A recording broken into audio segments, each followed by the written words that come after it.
തൃശൂർ ജില്ലയിലെ മറ്റത്തൂർ ഗ്രാമപഞ്ചായത്തിൽ കോൺഗ്രസ് അംഗങ്ങൾ ബി.ജെ.പി. പാളയത്തിലെത്തി ഭരണം പിടിച്ചെടുത്ത സംഭവത്തിൽ കോൺഗ്രസിനെതിരെ രൂക്ഷ വിമർശനവുമായി CPIM സംസ്ഥാന സെക്രട്ടേറിയറ്റ് അംഗം M. സ്വരാജ. കോൺഗ്രസും ബി.ജെ.പിയും തമ്മിൽ എളുപ്പത്തിൽ ലയിക്കാവുന്ന ഒരു രാസഘടനയാണ് ഉള്ളതെന്ന് അദ്ദേഹം പരിഹസിച്ചു.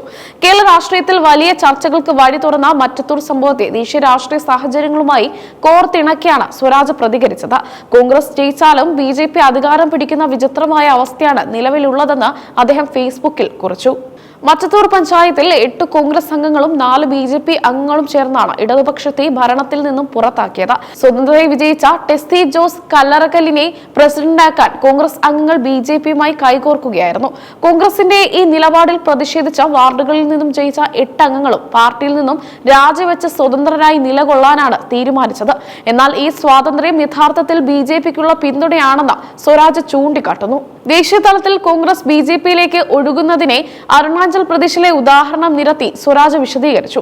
അവിടെ മുഖ്യമന്ത്രിയായിരുന്ന ഭേമ ഖണ്ഡു മുഴുവൻ കോൺഗ്രസ് MLA-മാരെയും കൂട്ടിയാണ് ബി.ജെ.പി. ലയിച്ചതെന്ന് അദ്ദേഹം ഓർമ്മിപ്പിച്ചു. അന്ന് കോൺഗ്രസ് മുഖ്യമന്ത്രിയായിരുന്ന വ്യക്തി ഇന്ന് ബി.ജെ.പി. മുഖ്യമന്ത്രിയായി ഭരണം തുടരുന്നു.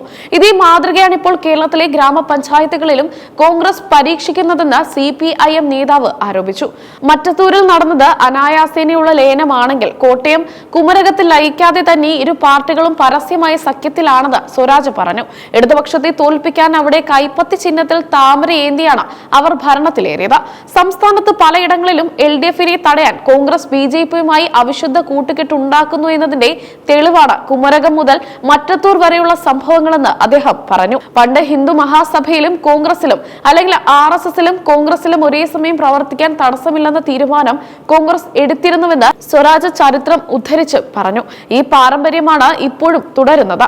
കോൺഗ്രസ് നേതാക്കളായ ദിഗ്വിജയ് സിംഗ് ഉൾപ്പെടെയുള്ളവർ മോദിയെ പ്രശംസിക്കുന്നതും നെഹ്റുവിനെ പരോക്ഷമായി പരിഹസിക്കുന്നതും ഇതിന്റെ ഭാഗമാണെന്ന് അദ്ദേഹം ആരോപിച്ചു. RSSനെ കണ്ടു പഠിക്കണമെന്ന ഉപദേശമാണ് മുതിർന്ന നേതാക്കൾ നൽകുന്നതെന്നും അദ്ദേഹം കൂട്ടിച്ചേർത്തു. K. സുധാകരനെയും VD സതീശനെയും ലക്ഷ്യം വെച്ചും സ്വരാജ് ആഞ്ഞടിച്ചു.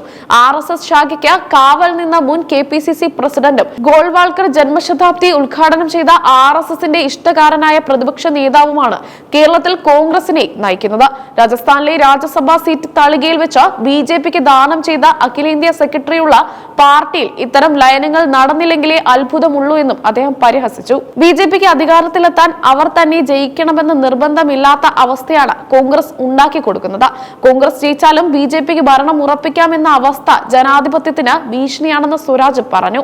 മറ്റത്തൂരിലെ 8 കോൺഗ്രസ് അംഗങ്ങളുടെ രാജിയും ബി.ജെ.പിയുമായുള്ള കൂട്ടുകെട്ടും കോൺഗ്രസ് എന്ന പ്രസ്ഥാനത്തിന്റെ തകർച്ചയുടെ ആഴം വ്യക്തമാക്കുന്നതാണെന്നും അദ്ദേഹം അഭിപ്രായപ്പെട്ടു.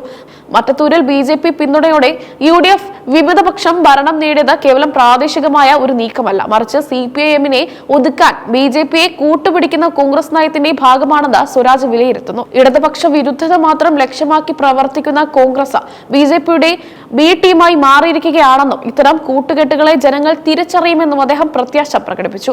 മറ്റത്തൂരിലെ സംഭവവികാസങ്ങൾ കേരളത്തിലെ വരാനിരിക്കുന്ന രാഷ്ട്രീയ മാറ്റങ്ങളുടെ സൂചനയാണ് രാഷ്ട്രീയ നിരീക്ഷകർ കാണുന്നത്. ബി.ജെ.പിയുമായി കോൺഗ്രസ് നടത്തുന്ന ഈ കൊടുക്കൽ വാങ്ങലുകൾ അണികളിൽ വലിയ അതൃപ്തി ഉണ്ടാക്കുന്നുണ്ടെന്നത് ഭരണപക്ഷത്തിന് ഗുണകരമാകുന്നു. സ്വരാജിന്റെ ഈ ഫേസ്ബുക്ക് പോസ്റ്റ് ഇതിനോടകം തന്നെ സോഷ്യൽ മീഡിയയിൽ വലിയ ചർച്ചകൾക്ക് തുടക്കമിട്ടിട്ടുണ്ട്. കോൺഗ്രസ് നേതൃത്വത്തിന് മറുപടി നൽകാൻ കഴിയാത്ത വിധം കൃത്യമായ വസ്തുതകളാണ് അദ്ദേഹം നിരത്തിയിരിക്കുന്നത്.